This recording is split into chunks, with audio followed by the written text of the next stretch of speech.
we have stairs. Woo! Okay, as you can see, we have got the new stairs fitted. This happened at the beginning of this week, so it was a bank holiday on Monday, so this happened on Tuesday, and they've also opened up more of the ceiling. Let me show you. Okay, as you can see, they've knocked through more of the ceiling. I'll show you a better view in a minute, but all of this is going to be going as well. They just had to wait for the electrician to move stuff, so now they can get rid of all of that. But we've also had the Velux over the stairs, which I showed you last week, but they've opened all of this, and I am loving the new stairs. I just knew that when the stairs were going in, that's when I was going to start feeling like, right, okay, this is actually happening, because it's impacting downstairs, and you can start to see how downstairs is going to work as well. So let me show you more. Okay, so I've shaved the dog down, bless him, so I've had to put his hoodie back on, because even though it's spring and we had 20 degrees a few days ago, it's freezing in here. They had to take the radiator off in order to install the stairs, but this is how the stairs are looking. I was so worried that they were going to overhang the door like the old stairs. I don't know if you remember, but these used to overhang this door by quite a bit, and it was really dark and it was quite depressing when you were walking under it. But I can confirm that walking under these feels absolutely fine, and I think obviously all that's going to be boarded up and everything, but this is like the wow factor. So this is going to be the front door, so you'll be coming in and the stairs will be there. There'll be a stud wall to about there, and then you'll be able to look up and see the double height of the house as soon as you walk in. So I think it's going to have that real wow factor. I've got to figure out how the hell we're going to paint up there, but we'll sort something.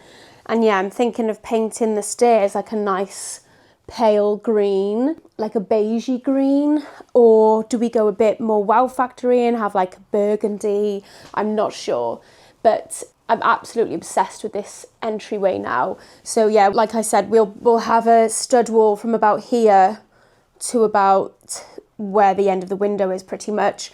And then me and Alex are knocking down this wall. We're looking for a builder to take this wall down and install an RSJ, and then take down that wall and install an RSJ. So this will be like a big L-shaped open plan kitchen, diner, living. And then we've had even more progress upstairs, which I will show you now. So the electrician had to come back and chase this into the wall. So that's done. And also they took down the chandelier, and this light that has not been working for months is now working. So it's just little things like that that I'm absolutely obsessed with. Now, let me go and show you upstairs, because we've had some progress upstairs. You can see how gorgeous the light is coming through. These two Veluxes offer a lot of light, and it's quite a dull day here in Cardiff. But I don't want to show too much, because we've had a lot of progress upstairs. So they have started insulating. So we're having 100mm insulation, and then annoyingly, the new regulations, you've got to pad out the ceilings even more with a layer of this, and then that, and then plasterboard on top. So we are losing quite a lot of head height, which is really frustrating, but I'll show you more of this in there now. So this is how this looks on the wall, and then the plasterboard will go on top. So you can see how thick the makeup of the wall is here. So we've got that, and a big board there for the 100mm insulation. So it's a lot of insulation up here, but what I'm trying to hide is all the boarding that's been done, and it's actually starting to look like a room. So let me show you. Ta-da! So they've started plasterboarding up here. They started on this room, and then that's how it's looking over there. So I'm really happy with like how it's starting to come along. The only thing I would say, it does feel really, really small in here. So I've been looking at like where I'm going to put a bed, and originally I wanted the bed here, I think I said last week, but with where the bed will end, there's literally no way to walk around the other side. So we've got no option but to put both beds up against these back walls and windows. And because the floor is being raised so much, this window makes you feel like a giant next to this window. I can't explain it, but like the top of the window is kind of like the same height as my eye line. So I'm not keen on this window anymore. Originally the designer of the building company said let's make it smaller, but it just involves a lot more work than a straight swap. So I think the window that we're going to have, it'll be similar, but instead of opening like that, it's going to open just like that. So hopefully we can get a bed frame that will kind of like just go up to that window and we can just hide the window mostly. But that's how this room is looking. So yeah, not sure why they haven't boarded this side yet, but this room is quite small, but I think we'll still be able to get like wardrobes here, I think. And then like a office desk, this is the spare room, the office desk there, and then hopefully then the bed will come out to about there, and we'll be able to get a double bed, 2 decent sized bedside tables just in front of the rad. But I think it's going to be really, and then we've got loads of space under here, so they've boarded all of these eaves out, so I'm thinking we could even maybe put like, you know, put stuff in, but then you could have a set of drawers just sitting in there for like just those extra bits that you don't, you know, maybe not clothes, but bits and bobs that you kind of want just in the way there. So yeah, you can have obviously your Christmas trees and all that stuffed in there, and then have some actual storage as you open the door, so that will give a bit of extra storage that's hidden away. So that's this room, and then I will show you this room as well. I forgot to show you, obviously in the last week's episode we'd had boarding in the other room, and we've had boarding in this room now. So I'll show you this room. So this is definitely going to be the master bedroom, without a shadow of a doubt. It's a lot bigger. I did want a bedroom at the back, but it's not that much of a deal, big of a deal. So I don't know why, but the head height goes a lot higher in here. So if you look at the width of the ceiling here, it's about that. And then you look at the width of the ceiling in this one, it's just a lot bigger. So that room feels just so much smaller than this one. But it's all been boarded, and yes, this is how this one's looking. Well, it's not been finished boarding, but the boarding has started. So I have measured, where you can see that tape measure there. That would be the width of a Super King. And then this orange one here is the like how far the Super King would come out. So it's not ideal, but we could get our Super King in here with very narrow bedside tables, which I think is fine because our bedside tables now aren't massive and they don't take much storage. So we could get similar ones, slightly a bit narrower. But I don't know, we might just bring a double bed up here because like Super King would be difficult. But I definitely think it's doable to have the Super King up here. That's where it would come to the end, if we wanted to and not wanted to buy a new bed. Yeah, that's how this room's looking again. We've got the 2 access panels. So if we wanted to hide storage in there, we can absolutely do that. It depends which way the access panel door opens, actually. I doubt it would open in. So I might have a look at maybe putting some hidden storage in there. But again, we could have wardrobes there, or potentially wardrobes, I was thinking, as you're walking in, starting from about there, they could go in this little corner here, up against that to about here. So you're kind of walking in a little corridor as you walk in. You've got wardrobes there, on the wall there, potentially. Have a similar wardrobe there. Maybe like a desk there, because we're both wanting to work from upstairs when we finally move upstairs, but we can't work in the same room because apparently I'm too loud. However, on this landing space, I was thinking you could just put wardrobes all the way along there, because like what else is this space going to be used for? I'll just come down the stairs. You could have wardrobes in this space here for both rooms, and then you don't have to put wardrobes in the bedrooms then and make them feel smaller. So that's a potential option. Sorry, I've been rambling loads now. And then the bathroom is unchanged at the moment, but obviously we've had this panel put on there, so you can kind of, I still don't know what we're going to do with that shower. But yeah, that's the crux of it. And then when I turn you around, this is how the landing space is looking. Okay, I promise I won't ramble on much longer. So I wanted to talk to you about the tiles we've looking at, and I'm wondering if you can help me because I haven't got a clue what to get at the moment. So we've got some samples of some tiles. So originally I was thinking about doing a stripe. I went to a wedding 2 years ago and the friend got married in the most stunning venue, and they had tiles like this in the dining space, and I was like, I want that in my house. The only thing I'm thinking is I just don't want to hop on trends with tiles because they're an expensive thing to replace. So I don't know what to do. So I love them, but I've gone off the idea of doing the stripe. And I had the same idea with these ones, which I love. I really like this colour, but I worry it's a bit too dark or it's a bit off the pattern that I'm going for. I'll insert a clip here. I asked ChatGPT to help me put together a colour palette. Don't worry, I didn't get it to design it for me. I just asked it to do a visual mock-up. And I feel like this one's just off branding of that one, but this one is slightly more what I'm after. So I was just going to do these and stack them up vertically. Bit bored of that, did that in my last house. So I got a sample of a square one. This one's from B&Q and it was a lot cheaper than this one.